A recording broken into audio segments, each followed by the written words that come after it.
So we have a mixed bag for today. I'm going to do statically indeterminate torsion problem.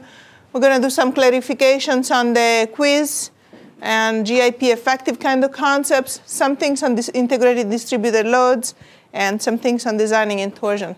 So it's kind of like a mixed bag class. So the first thing we're doing today is finishing up torsion by discussing how we solve statically indeterminate problems. And essentially it's the same kind of approach that we use in axial loading. So it's not going to be a major, intellectual effort, and there's not going to be a lot of surprises. But we're going to just do one so that you see the whole procedure from beginning to end. OK, so statically indeterminate problem in torsion. So we are given a shaft that is constrained between two walls, like that. And the length of the shaft is L. And right in the middle of the shaft, at L over 2, so this is up to here is L over 2, what happens is that the shaft, the outer radius is R over the entire length of the shaft. So the diameter is 2R over the length of the shaft. But this part here, the first half of the shaft is solid. And instead, from here to the end, the shaft is hollow. And it is thin-walled. So if I cut across the shaft, I would see something like this. On this side is solid. But this half is hollow. And the thickness of the wall on the hollow half of the shaft is a thickness T. You see? Okay, so you have to imagine that this goes around. This is a round shaft. And right at the middle where the section changes, I apply a concentrated torque Q. And let's call the support here A. This wall here, we call it B. And let's say that the axis X goes in this direction. Okay? So that's our problem, in which we have a shaft with a torque load, but it has two constraints. So it's statically indeterminate, right? So the statement of the problem tells us that this is kind of like a design problem, in the sense that you are designing this shaft, and you want T, the thickness of the thin-walled section, such that you want the reaction torque at the wall, you want the torque that's transmitted at the wall at B to be quite a lot smaller than the torque at A. Maybe the wall at B is, cannot support enough torque, so you want to make sure that B does not see too much torque. So you want to design this shaft so that the thickness is such that the reaction torque at support B is only 1/5 of the reaction torque at A, right? If this shaft here was solid, the same as this other half, and I had a torque applied right in the middle of the shaft, and the stiffness of this half and the stiffness of this half was the same, they would support the same amount of torque. So Q would be split evenly between A and B. But because this part here of the shaft is more compliant, it rotates more easily than this half of the shaft, then the torque that I'm going to have at B is going to be smaller. I wanted to have it exactly 1/5 of the torque at A. OK? All right. So we don't care really about what the statement of the problem tells us to do. What we do is we go forward in the path that we know, using just symbolic variables for all the elements of the problem. And then at the end, once we have solved the problem, then we see what do we know, what do we want, right? So do you remember how you solve statically indeterminate problems with the force method? So we still call it the force method, even if it's torques. So the force method tells us what? What do we do first? What's the problem here? Why can't we solve it? too many supports. We have too many unknowns right now.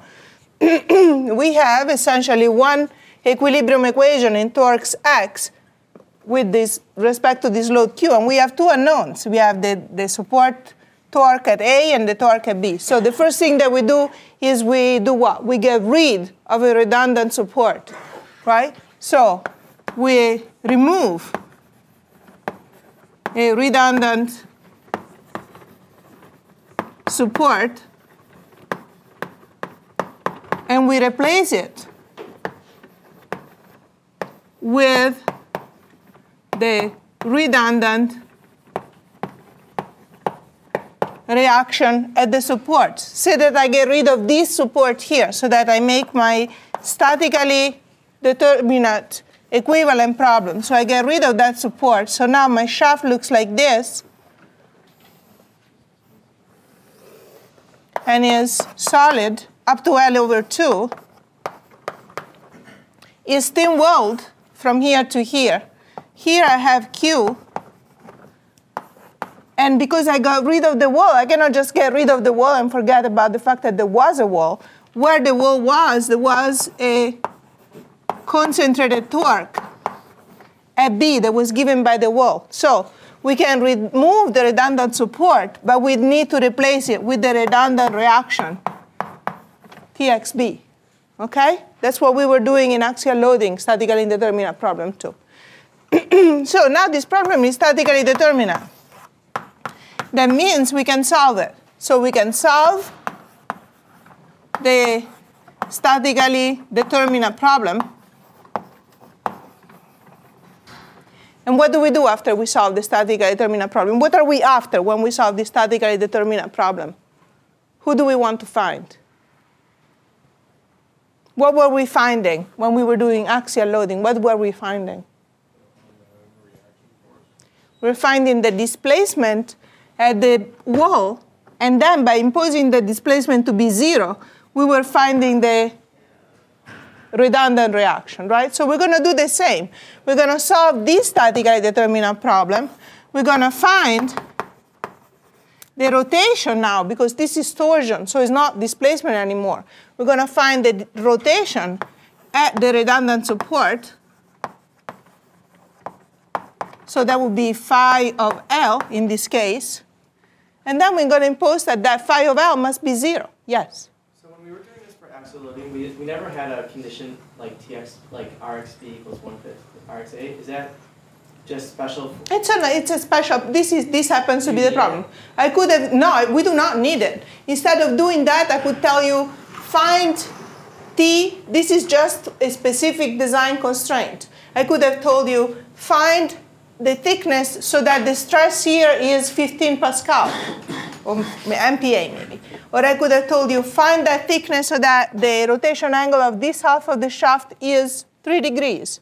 Okay? So, or I could have not given you a design problem. I could have told you, I give you the T, I give you the radius, I give you everything.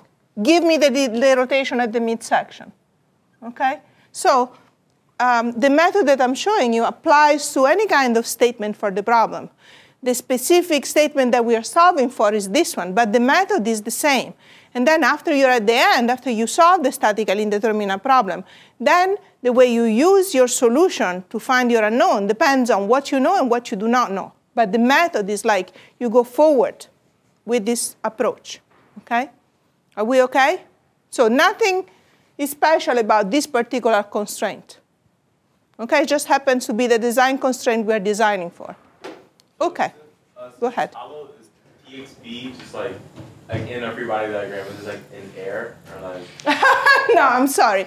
Imagine that I put a thin plate attached here and TXB attaches to that plate, okay? In your mind, you have to imagine that even if this is, first of all, it's not in the, yeah, it would be in the air if I apply it like that. But remember that the torques is applied along the surface. So really, this is applied the stresses over this whole surface here, okay? If that is too much of an abstraction, you can imagine that there is a plate, and I am applying it to the plate. There is really a wall. The way that the wall applies this torque here is not through that. It applies shear stresses all around the circumference of this thin wall shaft. You see that? Yeah. Okay. So now the problem that we're solving, it's not anymore the statically indeterminate problem there. It is this problem here. Let me clean up a bit because I made a mess with all these stresses. Is this problem here. That is a shaft which is attached at A, and it has a torque Q at L over 2 and a torque TXB at L, right? So what do we do to find the solution? The first thing that we want to do is we want to obtain the axial torque diagram, right? So how do we do that? Well, we do what we always do. We cut at a section. Let's say that this is section X2. So if we cut at that section, we simply have the hollow shaft like that. On the hollow shaft on this side, I have TXB. And on this side of the hollow shaft, what comes out of the shaft? Right here, where I cut. Exactly that guy there. And it comes out. Remember the conventions for torques. Out. T of x. And then I can say, so for L over 2 less or equal than x2 less or equal than L, then if we do sum of the moment x equal to 0, is simply TXB minus T of x.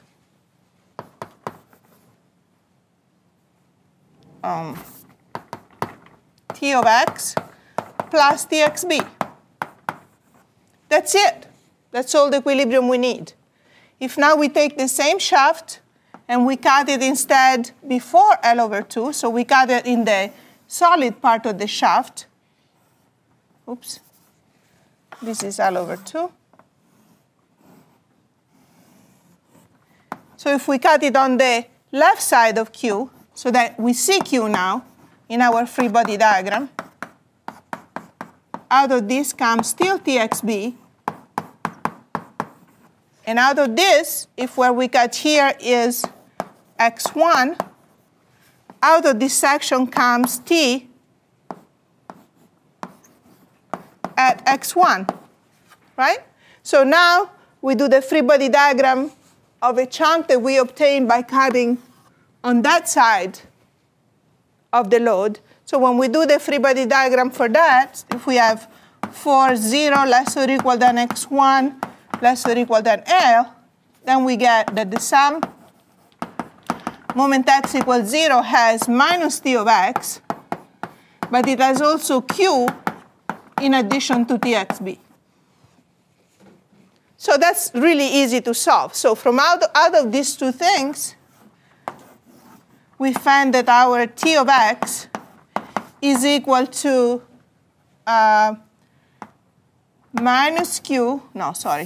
Q plus TXB for 0 less or equal than x less or equal than L over 2, and is simply equal to TXB for L over 2 less than x less than L. So if I plot T of x, remember, just draw down your line through the middle, through the end, and you plot your torque as a function of x. You find something really simple. You find that at x, it goes up to TXB. And then here, where Q is applied, it goes up some more, whatever Q is. And on top of this thing here, this is Q plus TXB. OK, so I'm going a little without stopping much on this part because it's pretty straightforward. So I'll be just wasting your time talking too much about it. But the bottom line is that on this side of the shaft, between here and where the torque Q is applied, remember this is our torque Q, the only thing that this part of the shaft sees is TXB. On the other side, I also see the torque Q. And so that's simply my T of x. We good? Right. So now I need to do GIP effective, because the next destination, so my next destination is to find what is my main character in torsion. What am I going after? Who is the main character that I want to find that controls the entire solution? d phi dx. So I want to find d phi dx. And remember that d phi dx is the torque divided by your GIP effective. So this d phi dx, this is the character that controls the whole story. Okay, that's the protagonist of your story. Now, T of x we found, GIP effective. Now I go back to the statement of the problem, and I'm like, hey, nobody even mentioned G in the statement of this problem. What do? I throw my hands in the air and say, forget about this problem. They don't give me what I need. I don't do that. I say, okay. If they tell me that this thing is linear, isotropic, elastic, I just assume that it has a shear modulus G. I just put it in, right? I don't get stopped by this lack of knowledge. I keep going. I assume it's G. Now, the IP for this part here, so let's do GIP effective. So GIP effective, if the material is solid, is simply G times the IP of the cross-section. So on the left side, so for 0 less or equal than x less or equal than L, the IP is the polar moment of inertia of a solid circle of radius r, of a solid disk of radius r. Yeah. So on this half of the shaft, that's going to be simply equal to G times pi r to the 4th over 2. As simple as that. On the second half of the shaft, so from L over 2 less or equal than x less or equal than L, it's a hollow shaft. So if you look at your handout, you see that your IP is 2 pi r cube t. That's the IP. You multiply by G, and this is the GIP effective of that section. OK? So now we are ready. We can do d phi dx. So our d phi dx is equal to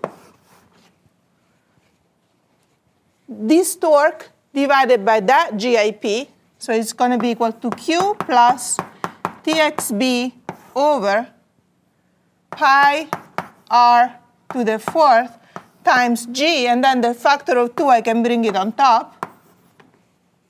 And this is on the left side of the shaft, 0 less than x less than L over 2. On the right side of the shaft, I only have TXB, and I need to divide it by G times 2 pi r cubed t. This is my d phi dx. OK? And this is for L over 2 less or equal than x less or equal than L. OK, so what do we do with this now? We want to find phi at the redundant support. That's our final destination, right, for solving our statically determinate problem. Well, I guess I can do that. Well, what I need to do is say, OK, phi of L is equal to phi at 0 plus the integral from 0 to L of d phi dx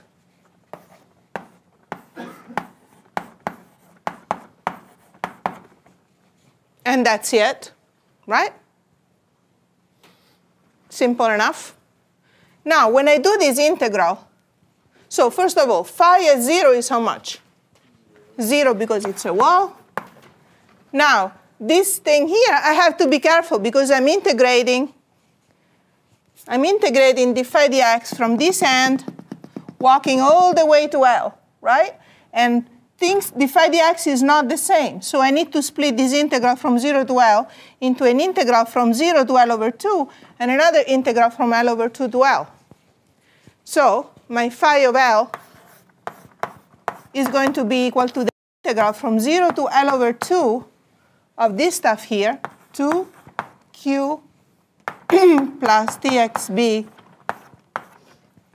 over g pi r to the 4th in the x plus the integral, here I don't start again from 0. I already got up to L over 2. So I start at L over 2 and I go to L. Okay? I start from L over 2 and I go to L, and I have to integrate this part here, which is Txb over G 2 pi r cubed T in dx. Okay? So if we do that integral, we find that phi of L is equal to L over 2, so it's going to be L Q plus Txb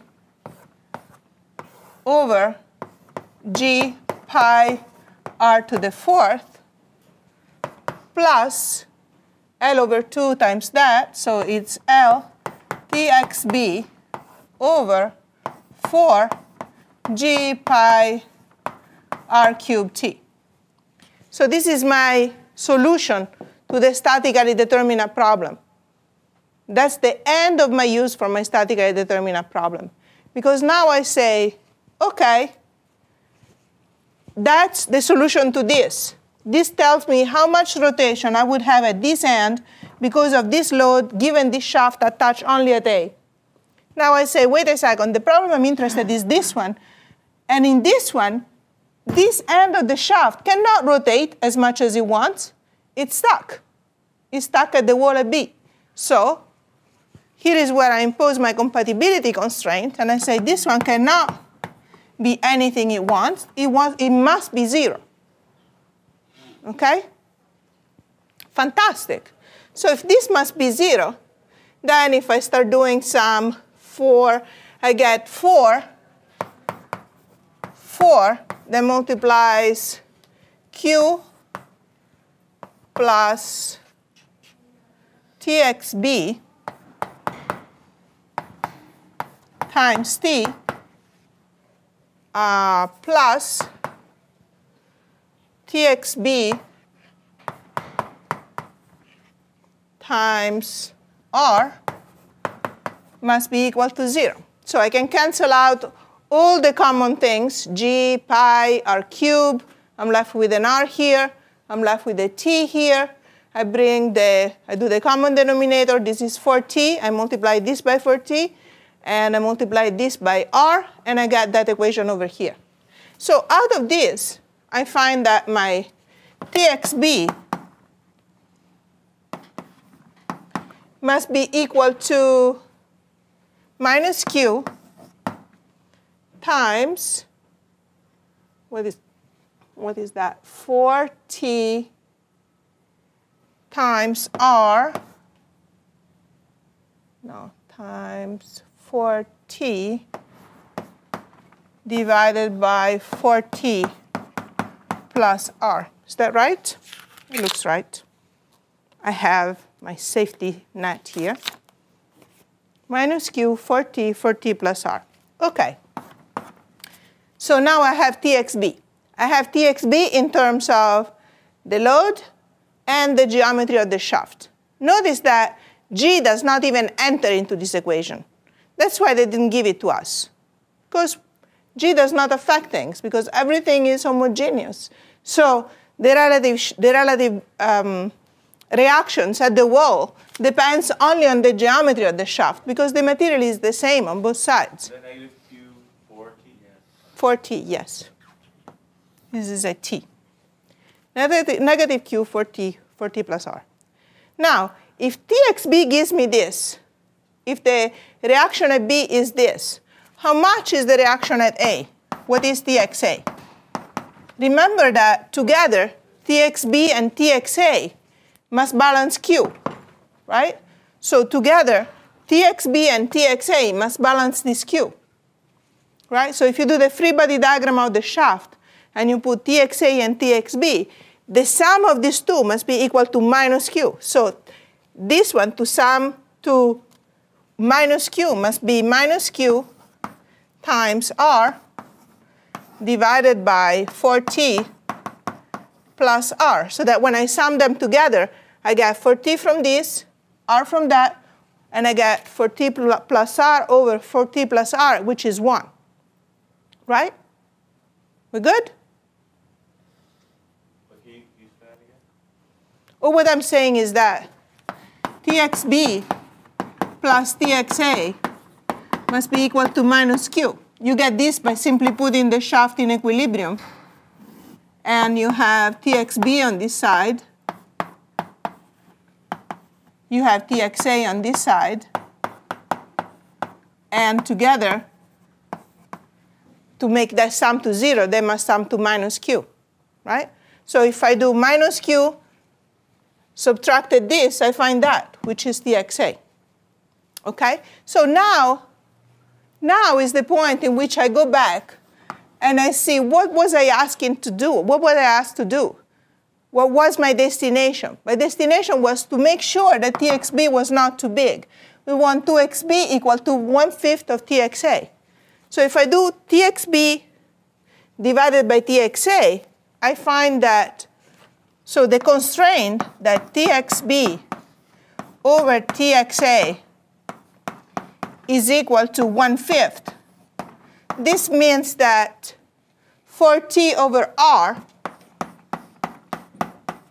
must be equal to 1/5. And so I find that T must be equal to R divided by 20.